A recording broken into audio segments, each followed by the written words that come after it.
The debate rages on about how many species are going extinct, with critics upping their attack on the 1 million headline figure in the recent IPBES report, and the author responsible for that figure, Andy Purvis, laying out his case for the defence. In this video, we review the arguments and see if it moves us closer to an answer to the original question: are 1 million species really about to go extinct? My name is Mallen Baker. This is the Mallen Baker Show for Changemakers. You may remember that recently I did an initial video on the topic of species extinction, where I looked at the recent screaming headlines on the subject and looked at some of the data behind them.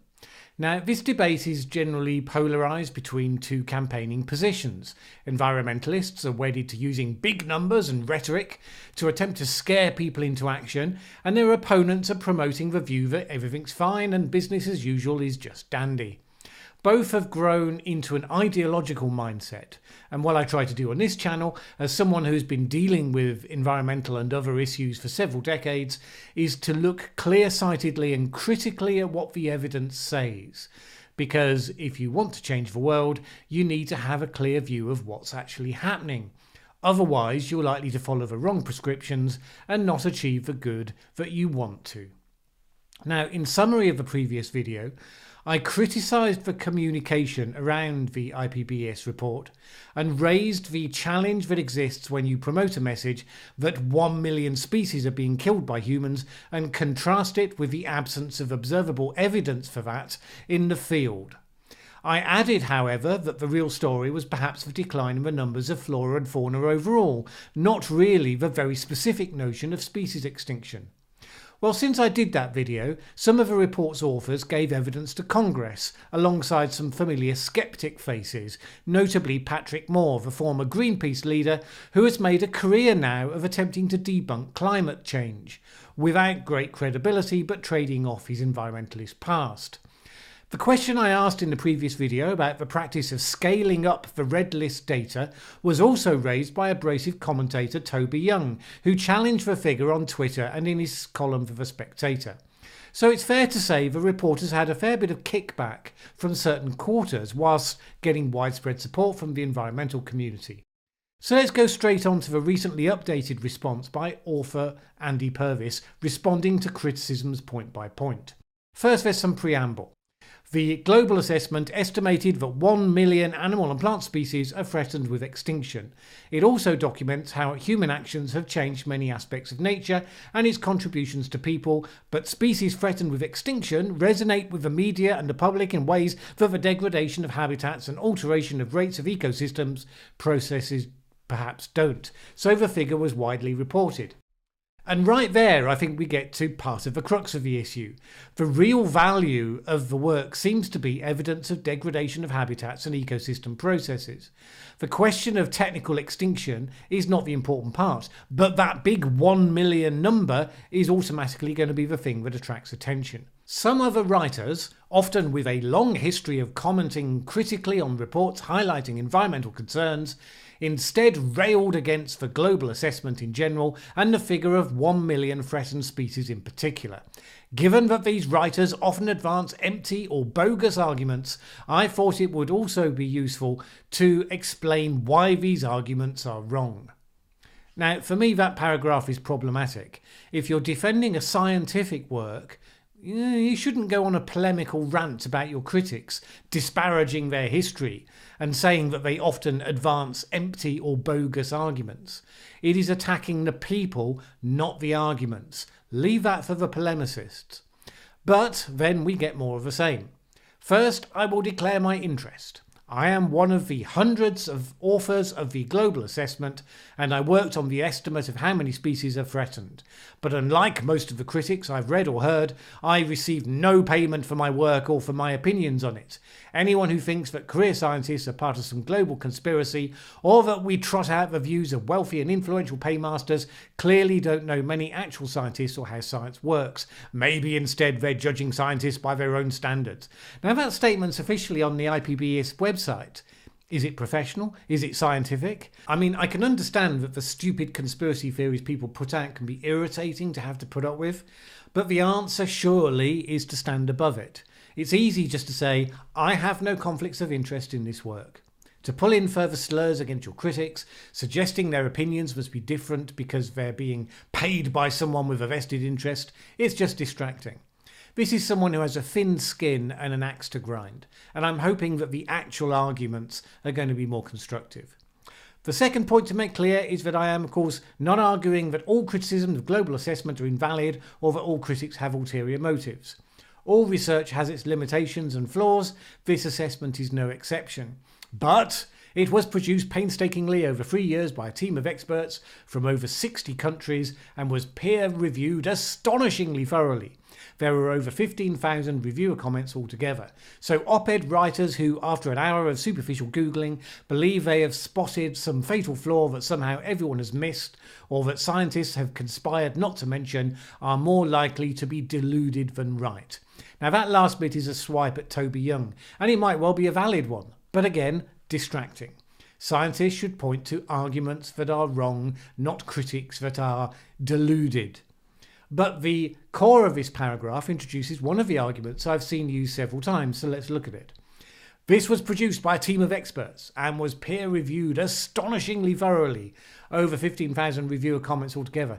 Now, none of that is material to the criticisms. It is a claim from authority. This work is factually sound because we're all experts, scrutinised by other experts. The majority of that work and the peer review scrutiny was, I assume, directed to the main part of the report and the detail we can look forward to when it's published about habitat loss and ecosystem degradation. The questions I've raised and the rather blunter criticisms that Toby Young made have to do with how that 1 million figure was arrived at. It's a straightforward question about process and whether it has validity.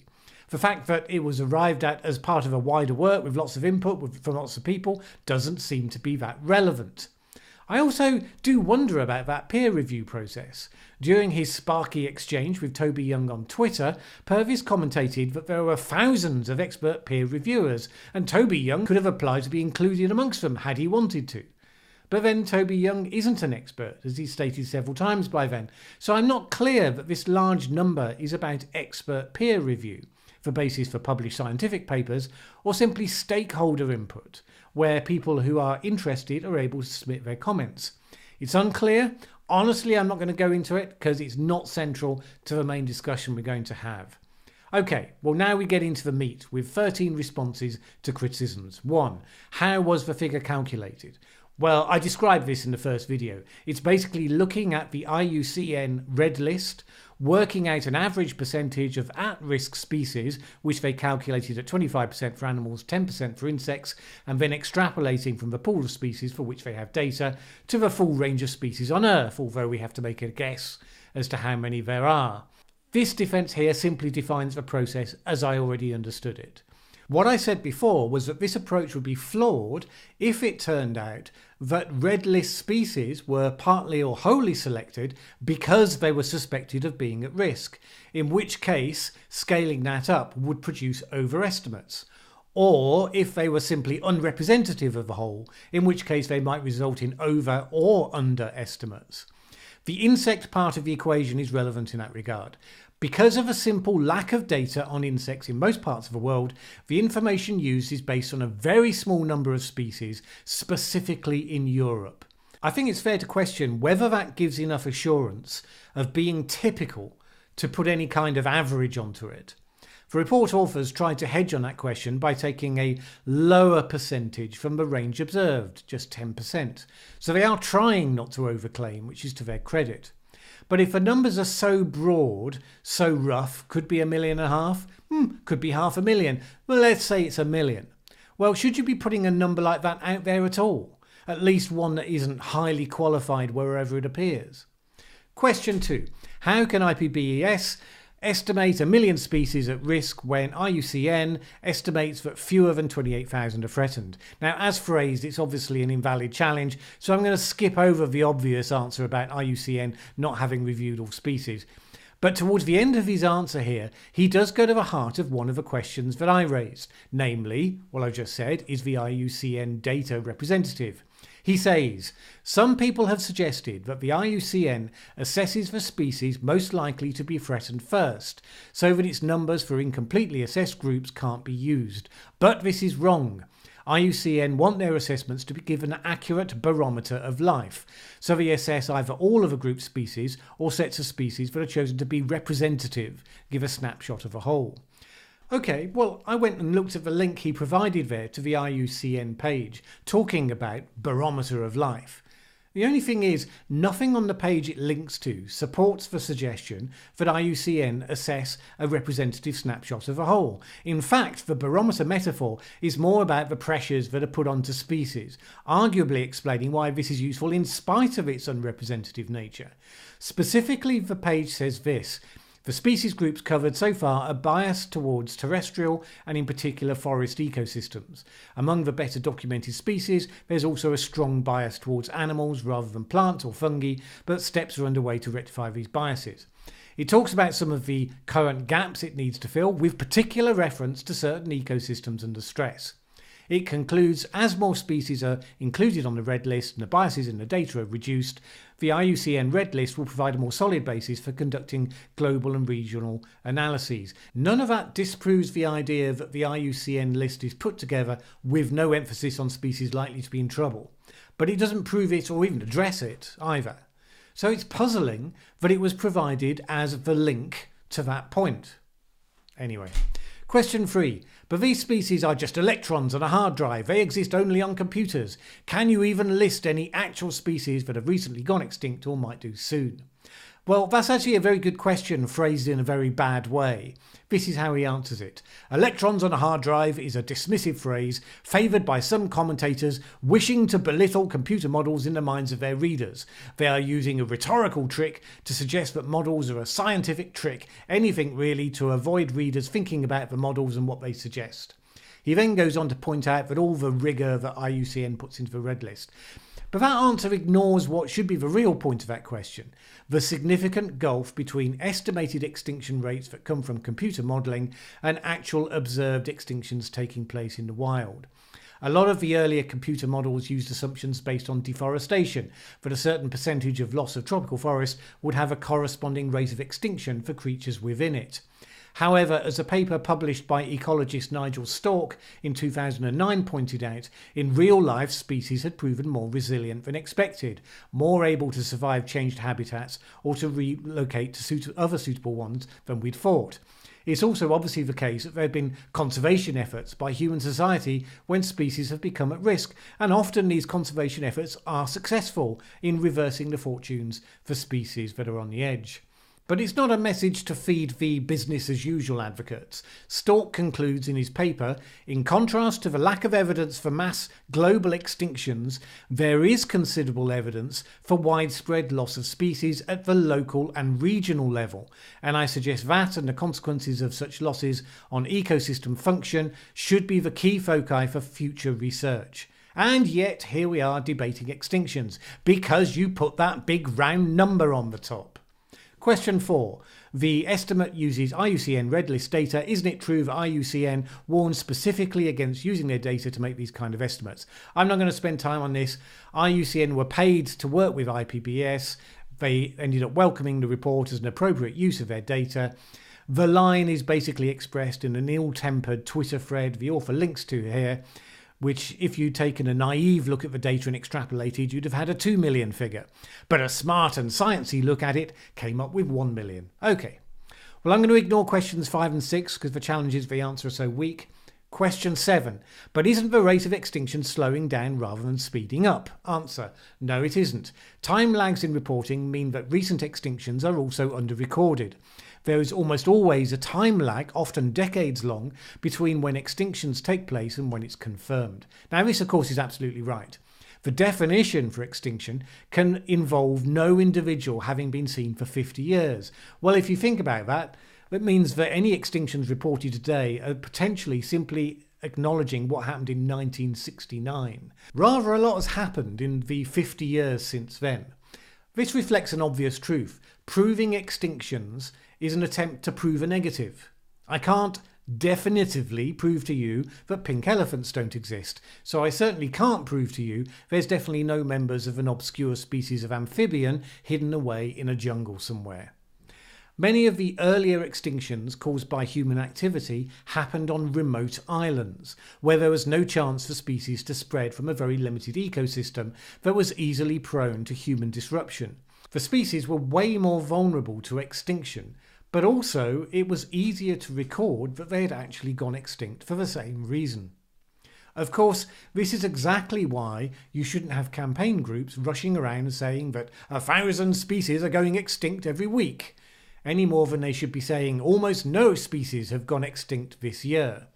The empirical evidence seems pretty solid that those larger figures do not reflect reality, but there's no doubt that the numbers are larger than those we believe to be categorically definitively gone. Question 8 is a variation on the same theme. 9 is historical interest only. So on to question 10. Previous reports said we would have lost hundreds of thousands of species by now. They were wrong. Why should we believe this report? The author's answer is that previous reports weren't at the same scale as this one, didn't have comparable expertise, etc. And that's not a great answer because, again, it's just about look at our expertise. But to be honest, it is a dumb challenge. The argument that some unrelated people were wrong in the past about a similar matter, so therefore these people must be wrong now, is just a complete logical fallacy. If you can point to errors in methodology of the current exercise, point to those. Lumping people together and using the flaws of some to damn the work of all, it's just a zero-sum game. Whatever group you're a part of, the chances are some people who are in that group were wrong at some point about something. So what? That said, it's worth noting that this very outcome is in this report's future, because people will say in 20 years' time, do you remember that report that said 1 million species would go extinct? They were wrong. Now I know that will not be a fair retrospective categorization of a report, but it's what happens when you put a big number out there without too much thought about how that number will be interpreted. Question 11. But most of these threatened species aren't really at high risk of extinction. Isn't IPBES being alarmist about their extinction rate? Now this is touching on one of the points I asked about in the last video about inclusion of species in the vulnerable category, which has a definition of 10% chance of going extinct over the next 100 years. I didn't feel that the screaming 1 million headlines conveyed that as the level of risk for a significant percentage of that 1 million. The answer to this is a bit weird.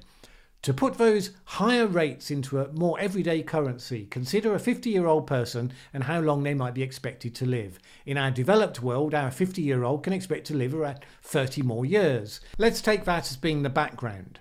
A vulnerable 50-year-old with a mortality rate multiplied by 1700 would expect to live for about a week rather than 30 years. An endangered 50-year-old could expect to live for 18 hours, and a critically endangered 50-year-old would probably be dead inside 3 hours. The extinction risk of threatened species is seriously high. Well, no, I don't think species extinction risk can be put into that sort of analogy. Your vulnerable 50-year-old has a 10% chance of dying early. That doesn't translate into they would expect to live for about a week. It's playing with probabilities in a way that obscures rather than informs. Question 12 is dumb, and question 13 is why do people say there isn't a biodiversity crisis? And that's where the author gets to cast critics as stooges of corporate interests. And he finishes off with one last dig specifically at Toby Young, who he links to at the relevant moment. Please also ask yourself whether there's any sign that critical commentators really know what they're talking about. They have been taught, often at great expense, what has that got to do with anything? To write confidently and persuasively whether or not they understand a topic. Some of them are now so confident in their own abilities that mere ignorance of a topic will never hold them back. It's only natural for readers to mistake such confidence for actual competence, but please try to avoid this trap. My main goal in writing this post has been to explain the science and evidence behind our work and to make it easier for you to make your own decisions about the strength of a global assessment in comparison to the smoke and mirrors being peddled by those who have every reason to prefer your continued confusion and inaction. Once again, I find that a somewhat undignified position for a scientist, and to be posted on the IPBES website as an official communication. It's snippy, defensive and rhetorical. It imputes ill intent to others. The trouble is, it doesn't make me trust the judgment of the person writing it. And it's also self-contradictory. It tells you to ignore critics who are wrong. Then it says it's giving you information so you can make your own decisions. But if you make your own decisions, decide to be critical, and then write accordingly, then you're deluded and wrong. So where does this leave us? I think I remain pretty much where I was, in believing that the main problem here is a massive communication failure. The impression given, whether intentionally or not, was that all those researchers had been beavering away, reviewing all those countless scientific studies to come up with the figure of 1 million species at risk, and this constituted novel research and a new finding. Well, of course that wasn't the case. All of that work went into cataloguing the detail of changes that are going on in the world, which have important implications for us all. The 1 million figure came from making a best guess, a very well considered guess, taking various ifs and buts into account and playing to the conservative side where it seemed prudent, based on a very limited set of data. But however well considered the guess, it distracted attention from that which mattered. It was eminently attackable by opponents. It led to significantly more headlines than might otherwise have been the case, but more headlines with misleading messaging is not necessarily a good thing. Do I think that the 1 million figure is correct? I think it is a reasonable but incredibly broad brush indicator of the level of stress human expansion is putting on large numbers of flora and fauna, and we do need to focus on that. It is clearly not what a lot of the campaigners have taken it as, evidence that 1 million species are going to become extinct in the lifetime of the next generation. The focus on extinction has been incredibly distracting and unhelpful, it seems to me, and it unwittingly feeds the emerging extremists for whom any evidence that the apocalypse is underway will justify increasingly militant actions. And it's a shame, because as far as I can tell, large numbers of good, skilled people have put in huge amounts of unpaid work into the detail of this report, which we look forward to seeing when it's finally published. The problem is that this isn't just a review of science. It isn't just a meta-study of the evidence. It's a list of recommendations for policymakers. It blurs a line between science and advocacy. It seems to me that the one leads to the other, but possibly shouldn't be done by the same people at the same time. It runs the risk of removing you from the true scientific mindset, and also just because you're expert at one doesn't mean that you're expert at the other.